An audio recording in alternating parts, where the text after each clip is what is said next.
virtual students, let's go over today Mondays and Tuesdays weekly practice so that you can check your answers and make sure you're understanding what you need to do. I will tell you I do not have my Apple Pencil with me, so I am going to be using my hand, so I apologize if the numbers are a little messy for this one. So just so you know, when you see your weekly practice, the Q1 means quarter one, W1 means week one. So that's where that comes from. It tells you what quarter and what week the papers due. So like I said on the Google Meet, you can do your work on the paper as long as you show me what your steps are doing in your head. You can do it on a separate sheet of paper. I had someone do that and send me the pictures, or just attach the photos to the assignment when you hit turn in. But the paper is not due to Friday, so you don't need to turn it in like you complete Mondays and turn it in Monday, because we're going to go through all of them and just practice. This is practice. So in math class, the key thing about practice is that that is not really for a true grade, because you're not doing it on your own. You're doing it with my help.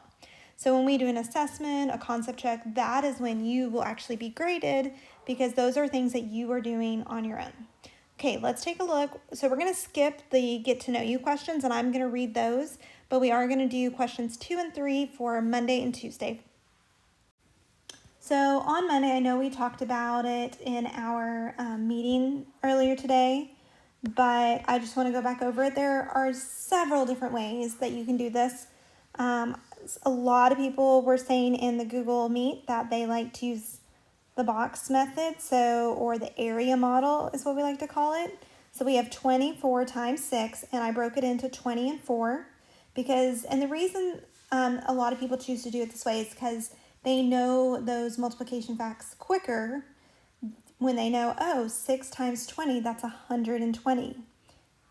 And then 6 times 4, that's 24. And then we just add that together and we'll get a total of 144. Okay, I had some people do repeated addition in class. You could have done that because 6 is such a low number. But there are several different ways you could, if you did the algorithm, that's fine as well. Any of those work. Okay, let's go on to question 3. Okay, so on question 3, you had to write at least 2 fractions that are equivalent to a half. So equivalent means equal to. So if I think about a half, I like to think about pizza when I'm thinking about fractions. I know a lot of teachers teach that way as well. So half of a pizza, well, let's think if I had 8 slices in a pizza and I ate half of the pizza, that means I would have 4 slices. Another example could be, you could say 50 out of 100.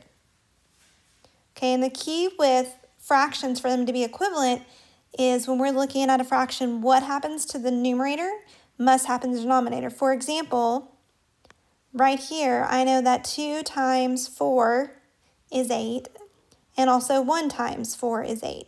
So I know these are equivalent because what I did to the top, I did to the bottom. And you're going to hear me say that a lot this year. It is the golden rule in math, is what you do to one thing, you have to do the other to keep it equal. Okay, let's look at question 2 and 3 for Tuesday. Okay, so on Tuesday, you have a 2-digit by 2-digit. Honestly, probably most of you are probably going to use the area model. So we have 35, so we would break that into 30 and 5. And we have 18, which would be broken down into 10 and 8. And remember, using my hand, so sorry, my 8's a little not that pretty. So we think, well, what is 30 times 100, 30 times 10, which is 300, and 10 times 5, which is 50. And then I'll come down here and do 30 times 8, which is 240, and 8 times 5, which is 40. And a lot of people add differently. I just like to add straight across, so I do 350, and then 280, and then I add vertically, which means up and down. So 5 plus 8 is 13. You carry that 1 because it's going to go into the hundreds. So then you have 1 plus 3 and 2, which gives you 6. So 630 should have been your answer for number 2. Okay, and our final one for this video is we are looking at write at least 2 fractions that are equivalent to Goodness, that looks horrible. I think it's 2/3 when I zoomed it in. So 2/3. So I will tell you this right now. I saw when I was walking around the room in class, some people were thinking, well, 5, 6, because they're one apart this way. This is actually not true. Those are not equivalent, and I can tell you why. I know that really quickly. We'll go back to the golden rule of math. What we do to one, we have to do to the other. 3 times 2 is 6, but is 2 times 2 5? No. And the reason these aren't is if you actually think of a fraction, 5/6 is going to be a lot closer to a whole because cutting into 6 is a lot smaller pieces. I'm talking with my hands and you can't even see it. Sorry, I do not have the camera on because I'm using my iPad. And then 2/3, the pieces, if you think of thirds, let's see if I can draw this. Oh, pretty close.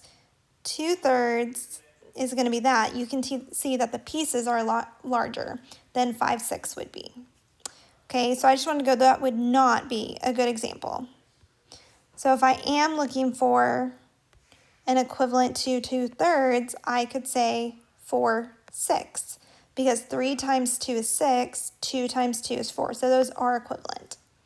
Another one you might think about doing is, let's say, 12/18 because 2 times 6 is 12, 3 times 6 is 18, so they're equivalent, and it also works from here to here. 4 times 3 is 12, 6 times 3 is 18, so they are all equivalent with each other.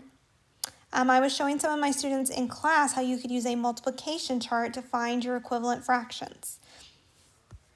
Okay, if you have any questions, remember we are meeting today at 1 o'clock because remember I have class till about 12:30.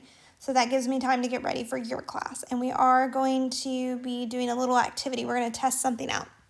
So I can't wait to see you later. Have a great day.